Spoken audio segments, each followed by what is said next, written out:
ভাই সরেন, ভাই সরেন সামনে থেকে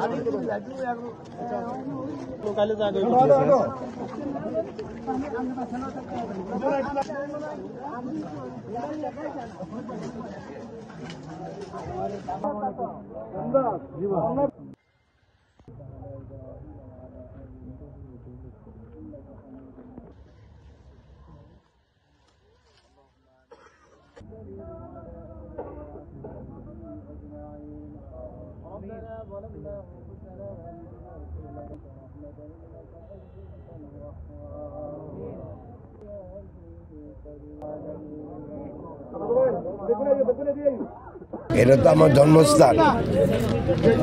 এই দাগনভূঞা এবং সোনাগাজীতে যেন কোনো রকমের কোনো অন্যায় অবিচার না হয়।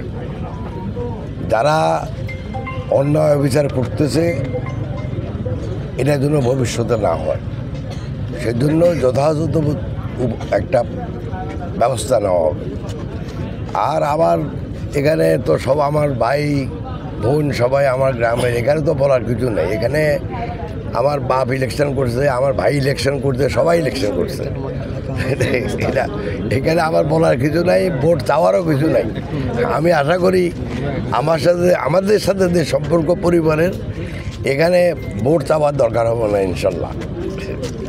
এর পরবর্তীতে আমি 3টা থেকে 4টা ইউনিয়ন শেষ করছি গণসংযোগ। আজকে বাকি ইউনিয়নগুলোতে যাব। আমাদের 2 নম্বর আছে, 3 নম্বর আছে, 1 নম্বর আছে। এই ইউনিয়নগুলো আজকে শেষ করব, যাতে করে কালকে আমি অন্য থানাতে সোনাগাজীতে যেতে পারি। যে কোনো সরকারেরই, সরকার যেই গঠন করুক, তাদের একটা প্রাথমিক কর্তব্য হলো কর্মসংস্থান করা।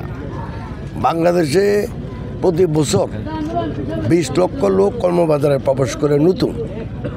ইদানিংকালে গত 2 বছর থেকে কোনো কর্মসংস্থান এমনিতে হয় নাই। সো পুরানো যারা কর্মসংস্থান পায় নাই, ভবিষ্যতে প্রতি বছর যারা আসবে, যারা কৃষি কর্ম থেকে যাইয়া আবার নতুন করে কর্মবাজারে আসতেছে, ওদের কর্মসংস্থান করাই যে কোনো সরকারের প্রাথমিক কাজ। অতএব দেশে অর্থনৈতিক প্রবৃদ্ধি বাড়াতে হবে, বিনিয়োগ বাড়াতে হবে, এবং বিনিয়োগ বাড়ানোর মাধ্যমে একমাত্র কর্মসংস্থান হবে। আর কর্মসংস্থান যদি বাড়ে, তাহলে মানুষের জীবনমানের উন্নতি হয় এবং অর্থনৈতিক উন্নয়ন হয়। তো এটা তো একটা প্রাথমিক কাজ। এটা আমি যাই বা যেই পজিশনে যাক, তাদের প্রাথমিক কর্তব্য হলো দেশের কর্মসংস্থান সৃষ্টি করা বিনিয়োগ বৃদ্ধির মাধ্যমে।